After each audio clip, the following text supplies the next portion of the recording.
Question दिया गया है dx upon a square cos square x plus b square sine square x का समाकलन आपको करना है और लिमिट दे रखी है 0 टू π/2। तो प्यारे बच्चों, आपने एक क्वेश्चन पढ़ा होगा इससे पहले। जब भी हमारे पास कोई ऐसी सिचुएशन आती है कि आपको कॉस स्क्वायर एक्स मिले अपॉन में या साइन स्क्वायर एक्स मिले, या आपको समाकलन में dx upon constant plus sign square x मिले, तो हमेशा इसका एक रूल होता है कि हर में से कॉस स्क्वायर एक्स कॉमन निकाला जाता है। केवल कॉस स्क्वायर मिले तब भी, केवल साइन स्क्वायर एक्स मिले तब भी, और अगर दोनों मिल जाए तो भी आप अपॉन से कॉस स्क्वायर एक्स कॉमन ले लिया करो। तो अब हम क्या काम करेंगे, इसको आई के बराबर मानेंगे। आई बराबर अपॉन में से कॉस कॉमन लोगे आप, ये है dx upon 0 to π/2 limit same रहेगी। कॉस स्क्वायर एक्स हमने कॉमन लिया तो अंदर बचेगा हमारे पास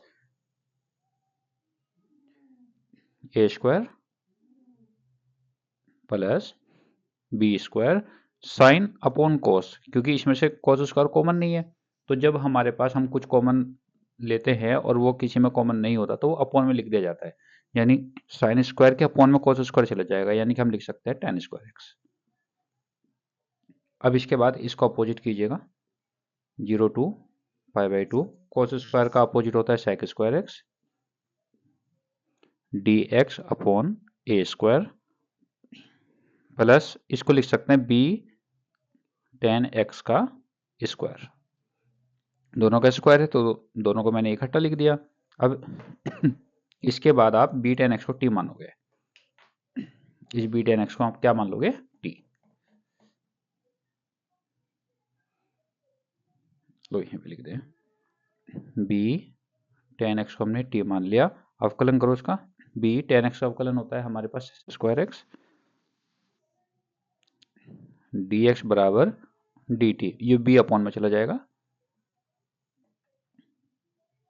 इसके बाद लिमिट भी चेंज होगी। लिमिट जो अपर लिमिट है, अपर लिमिट जो π/2 है, π/2 उठा के आप यहाँ पे रखिएगा x की जगह, यानी कि t की वैल्यू आपके पास क्या आएगी, जब x की जगह आप π/2 रखोगे तो tan 90 की वैल्यू इनफाइनाइट होती है, और लोअर लिमिट रखोगे जब आप 0 0 रखो यहाँ पे तो t की वैल्यू tan 0 की वैल्यू 0, 0 इंटू बी करेंगे तो 0 ही आएगा, तो t की वैल्यू क्या बनेगी आपके पास 0। तो जब भी आप लिमिट वाले क्वेश्चन में कुछ भी मान के चलते हो तो साथ चेंज करनी पड़ेगी। अब इसके बाद वैल्यू पुट कीजिएगा इन सबकी,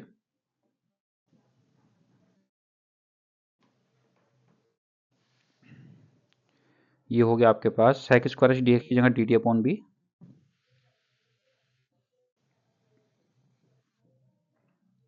लिमिट 0 टू π/2 सॉरी इनफाइनाइट, और 1 upon a square plus b tan x, और इसको हमने क्या माना था t।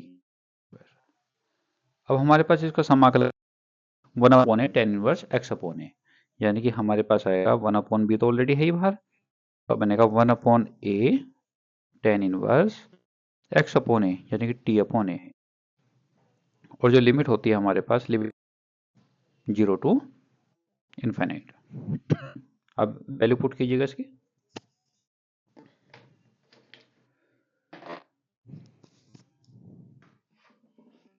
देखिए बच्चों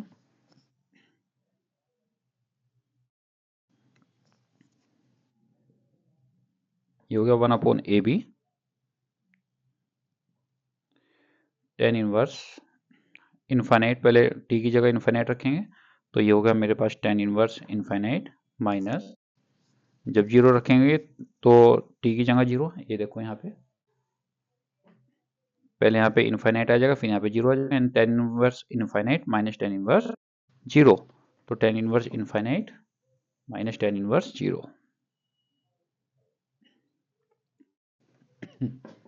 अब इनफाइनाइट जो होता है हमारे पास 1 upon A B, tan inverse infinite, tan में इनफाइनाइट वैल्यू होती है 90 की, यानी कि π/2 की, माइनस 0 वैल्यू होती है 0 की, तो हमारा जो आंसर आएगा वो आएगा pi upon 2 A B.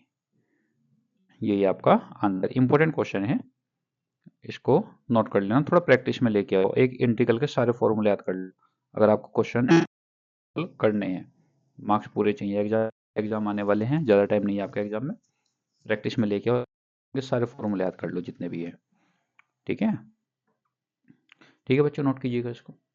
Thank you बच्चों।